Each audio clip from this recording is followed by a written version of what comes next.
Fleeced Chapter 8. Rose to the rescue. More like where on earth, thought Alex. He scanned the room, searching for a window to look through, desperate for a reassuring glimpse of the clustered terracotta rooftops of Athens. But there were no windows, just 4 blank walls hung with stone friezes of horsemen, friezes he'd now realised he'd last seen fixed beneath the roof of Athena's temple. His mind tumbled with questions. Why had the caryatid been indoors when she should have been out on the Acropolis? Where was the rest of the temple? The sunshine? He took a deep breath that was filled with the cloying smell of wax polish instead of the scent of cypress trees, and stared down at the caryatid's face. Seeing the stark sugar white break in her neck against those familiar carved ringlets, he felt his stomach knot tighter than a Greek fisherman's net. How would they ever return home? Well, said Rose, her arms folded, waiting for an answer. Alex turned and looked at Rose properly for the first time. Of course, it was no surprise that she was unlike any girl he'd seen before, but her appearance was still a shock. Whilst her sisters wore their hair glossed and coiled, pinned into intricate styles with pearl pins, hers was wild and loose and tangled over her shoulders. Unlike the women of old Greece, always so elegantly draped in dresses, Rose's clothes were baggy and casual, but it was the way she looked at him, her eyes bright with impatience, demanding an answer, which was the most surprising thing of all. "I'm Alex," he said at last. He laid a hand on Ares's head. "And this is Ares." Ares harumphed pointedly. "Ares, Kairos, Kirismolos," added Alex, glaring down at the ram. "That's some name," said Rose. "It's Greek," explained Alex. "Of course." Rose rolled her eyes and put her hands on her hips. "And I suppose he's a Greek sheep?" Ares stamped his hoof furiously. "Ram," corrected Alex. Ares clopped forwards and snuffled against the cheek of the broken caryatid.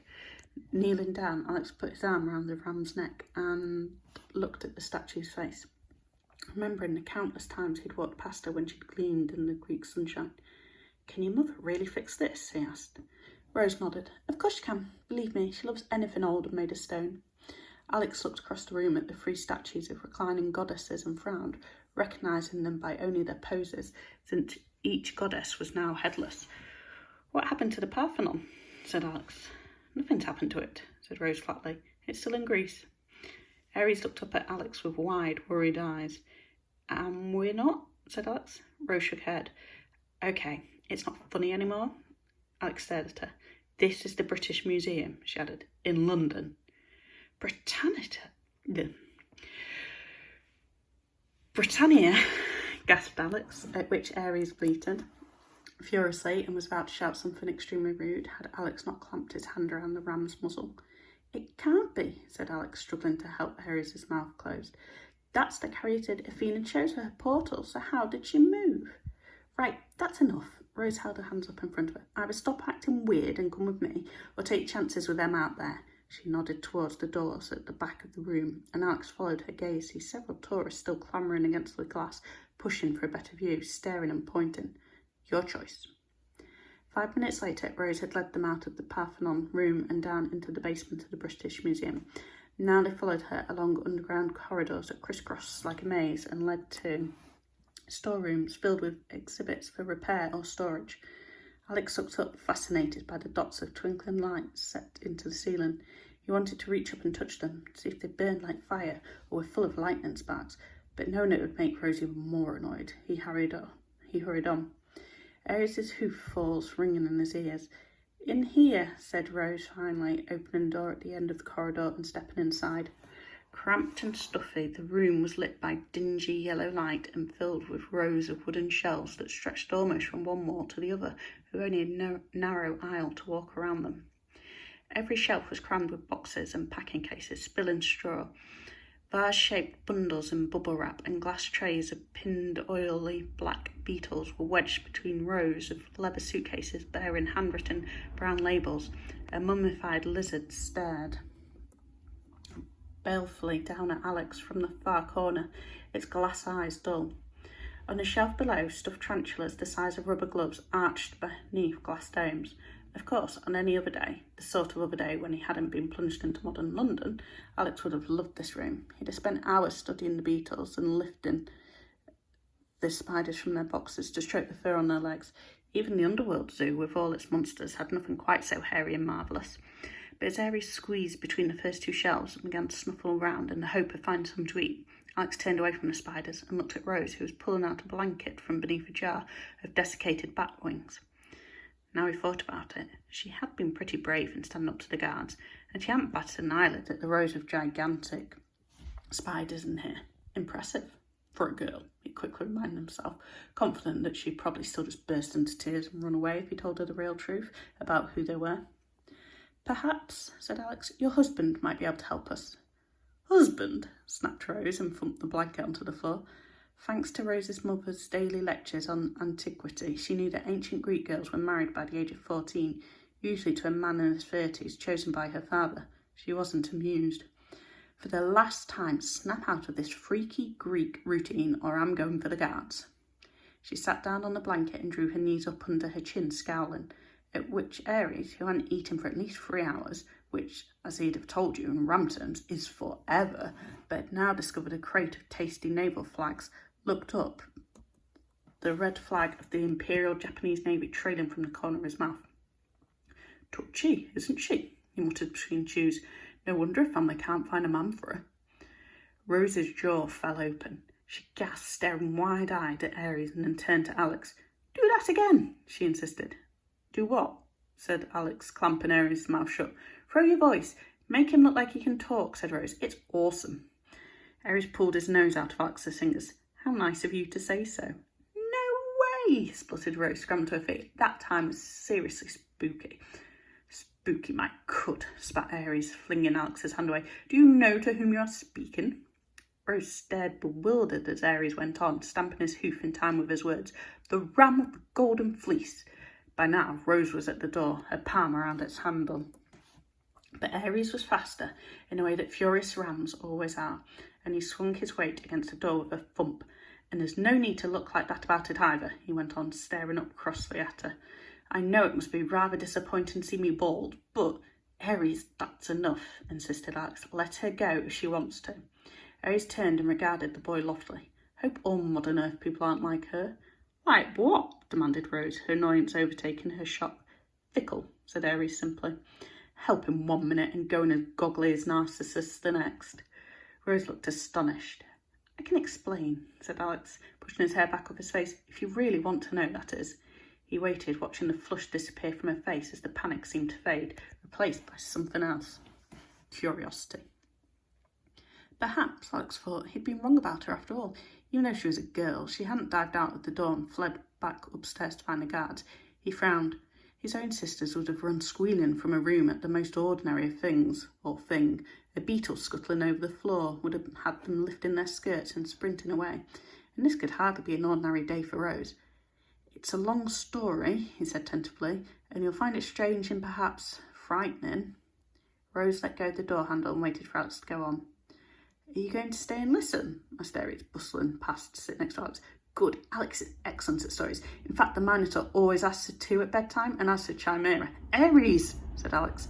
Aries snapped his mouth shut. Go on, Rose encouraged him. I'm listening. Alex took a deep breath. Aries is telling the truth when he says he's the ram of the golden fleece. Isn't the myth? Rose interrupted. I thought that was just a made-up story. Aries tapped his horn against the shelf. Do I sound made up to you? No, but... Rose paused, thinking.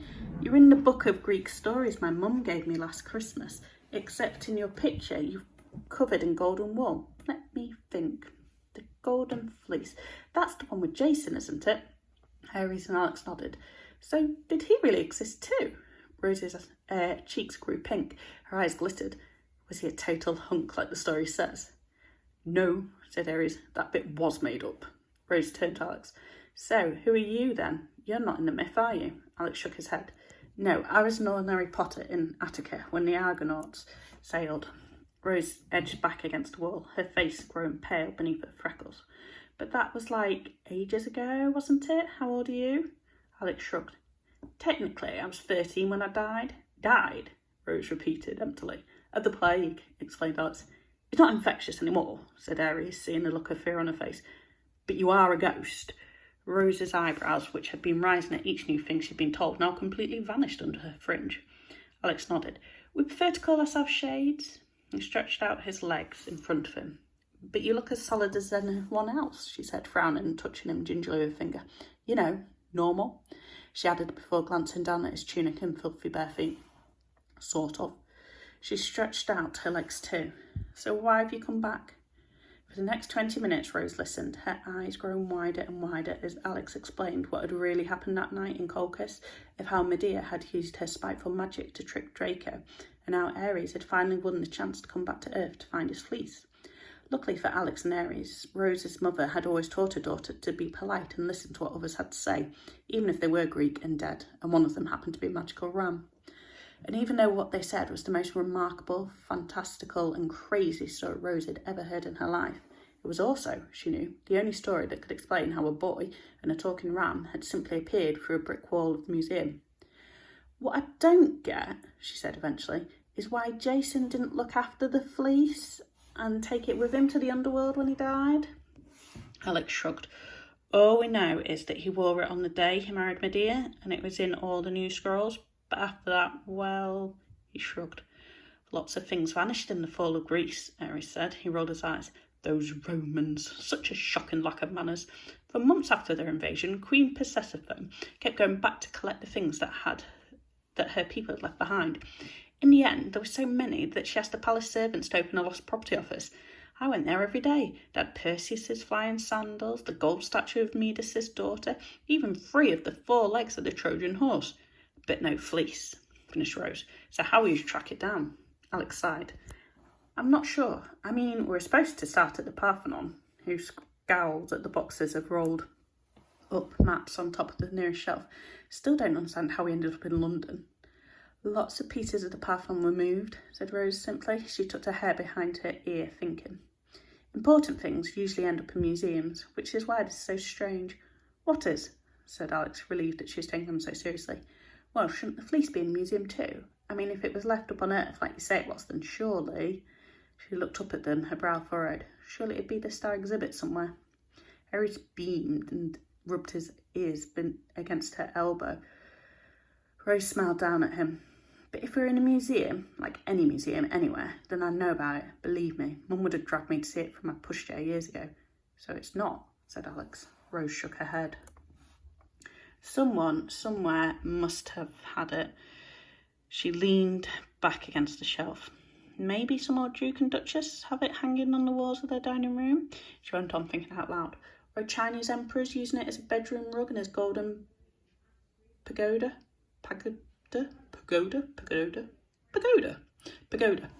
Ares wrinkled up his nose at the suggestion of toes scrunching into his golden wool. Rose shrugged. Haven't you got any clues at all, or help? At all? Only this, said Alex, rummaging in his bag for the scroll. It gave a grumpy rustle as it unfurled and looked at Rose through one of its ragged holes. Rose stared blankly. What is it? An all-knowing talking scroll, said Alex. Or at least it was because someone decided to eat half of it for his lunch. I don't think there's enough of it to work properly now. It's probably useless. It was useless before, muttered Ares. The scroll harumphed. Said Rose, tracing one of the holes in the parchment with a fingertip. I'm not so sure.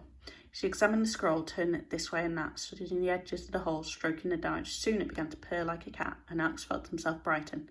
Perhaps Rose might be able to do something. Rose would, of course, because just like her mother, although she would hate my pointing this out, she was one of nature's fixers and never able to see a problem without her mind worrying and fiddling and wondering how to solve it. I'm sure I could patch this up, she said, handing it back to Alex with a smile, but right now I have to go back upstairs. Alex felt a ripple of panic in his chest. Why? To tell Mum about the carrot did, of course, said Rose, rising to her feet. Otherwise, Ron and Eric will freak out and then who knows what will happen. But you will come back, finished Rose. Of course I will, don't worry. Ares planted his head on her waist. Promise? Rose stroked his muzzle. Promise.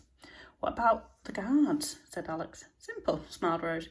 I'll tell Mum that the guards dealt with you and the guards that Mum dealt with you. As long as she fixes the carrot and they don't get into trouble, there won't be a problem.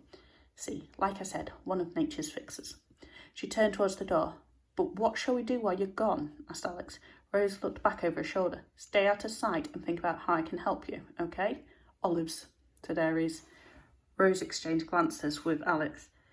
That's how you can help me, added Aries, seeing their puzzled faces. Do you know, I haven't eaten properly for days. Not unless you count a mouthful of withered oblivion bushes and a few furry biscuits from the bottom of Alex's bag, which frankly I do not. Green olives would be nicest if you can find them in this London place. Shaking her head, Rose turned away and began walking up the corridor. There was a clopping noise behind her as Aries stuck his head out around the door, and a few salty crackers to go with them.